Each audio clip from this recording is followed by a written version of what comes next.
Magandang araw sa inyo mga kasabong at welcome back ulit dito sa ating YouTube channel na Logis CCU Academy. Pag-usapan natin sa video episode na to ang katanungan ng isa sa mga followers and subscribers natin na si Evan Season.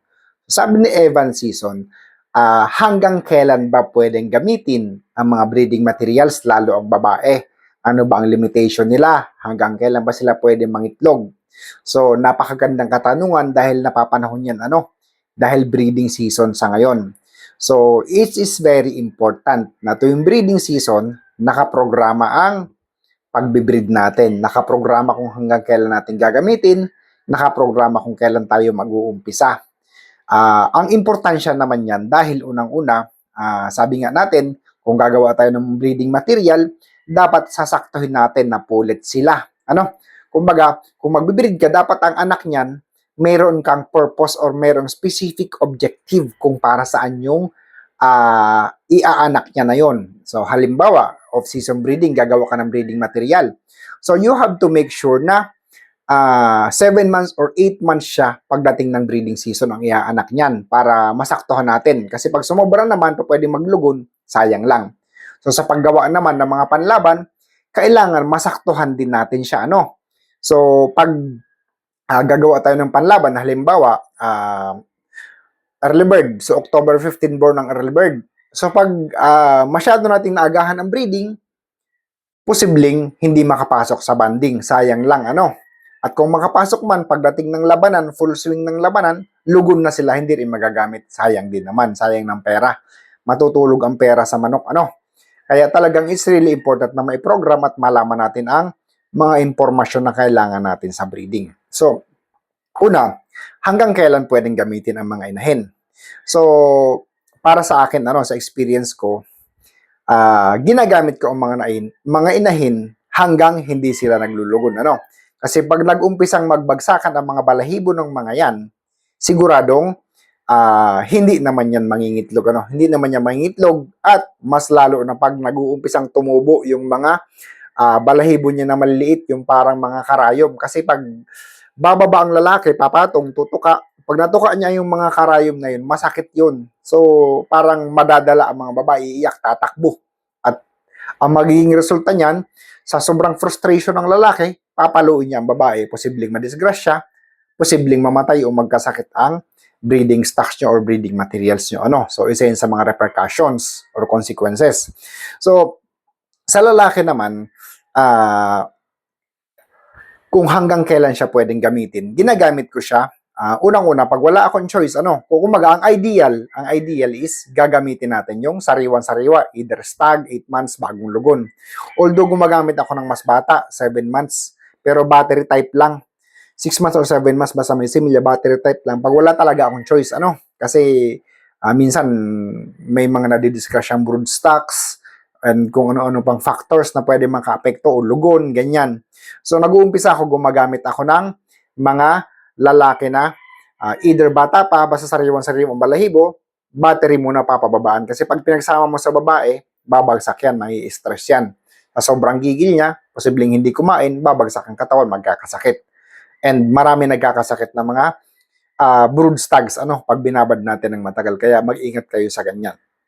So, sa babae naman, pinakamagandang gamitin, bagong lugon dahil sariwan-sariwa, either bagong lugon or pulit siya dahil sariwan-sariwa talaga, magandang pakaramdam, very robust ang health niya. Kasi tandaan nyo, health is number 1 pagdating sa breeding. Babae man o lalaki, kailangan super healthy, extra healthy sila, maayos ang vitamin supplement na binibigay natin sa kanila, hindi sila stress, hindi nauulanan, hindi nabibilad.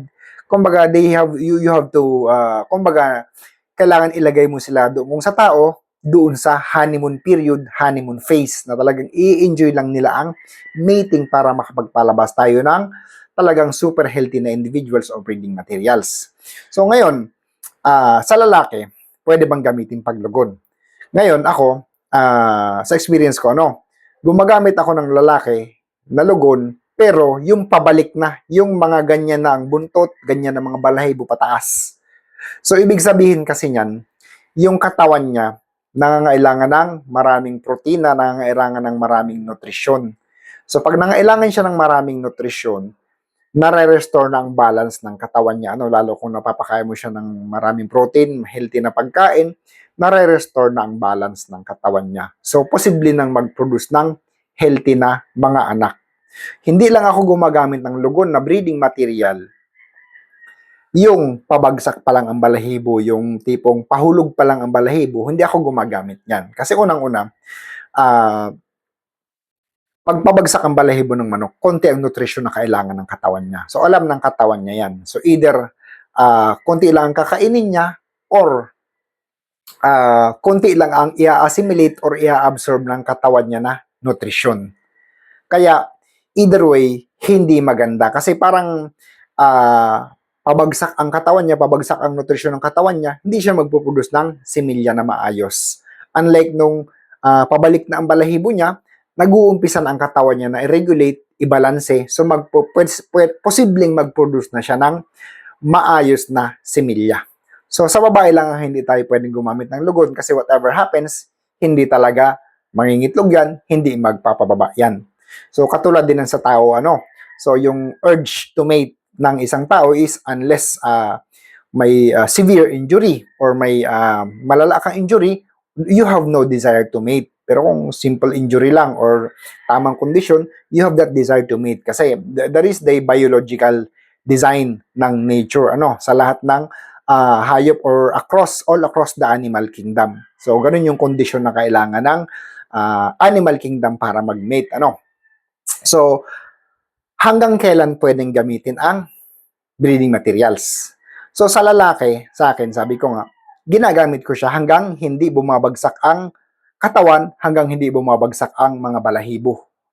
Kasi tandaan nyo, pag nakababad sa breeding pen, lalo mga 5, 6, 7, 8 ang babae, o mas marami pa, medyo babagsak ang katawan yan, lalo kung magkakasama sa breeding pen, so mag-flock mating tayo, posibleng may mga pinapaborito siyang babae, lalo kung medyo masikip ang breeding pen natin, at konti ang lagay natin ng pakainan, posibleng babagsak ang katawan niyan, magkakasipon, magkakasakit. Dahil nga, naaagawan siya eh. So, pag ganyan, as much as possible, ihiwalay natin siya ng pakainan. Ihiwalay natin ng pakain. Pag oras ng pakain, ilalabas natin siya para makakain siya. And pag katapos kumain, ibabalik na naman natin siya. Kasi, it's really important. Kasi, wag natin siyang ilabas ng, kunyari, umagang-umaga, kasi yan yung time na mataas ang libido. So lahat naman ng hayop mataas ang libido pag ganyan, yung pagkatapos ng dilim at bago magdilim. So mataas ang libido ng mga breeding materials natin. Kasi kumbaga naghahabol sila genetically wise, naghahabol sila ng makapag-mate para makapag-produce ng offspring.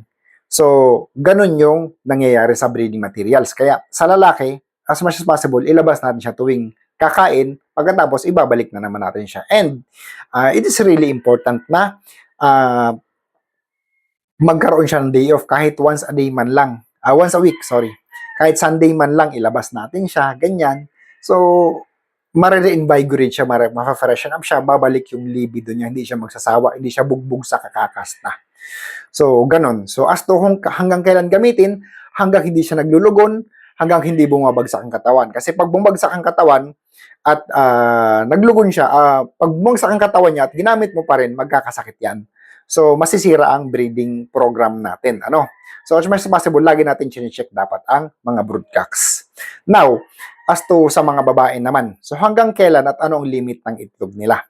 So, sabi ng idol natin, hindi ko pa to na close, hindi pa ako nagkakaroon ng close observation, pero sabi ng idol natin na si Sir Biboy Enriquez, so sabi niya, up to 15, 16 na itlog ang pwedeng ipalabas ng isang babae hanggang sa buong cycle niya. Pag sinabing buong cycle, pag nag-umpisa siyang mangitlog, hanggang tumigil siya mangitlog, cycle yun, cycle yun. So, isang buong cycle, 15 to 16. Ngayon, pagkatapos ba ng isang cycle, mangingitlog ulit siya? Definitely yes.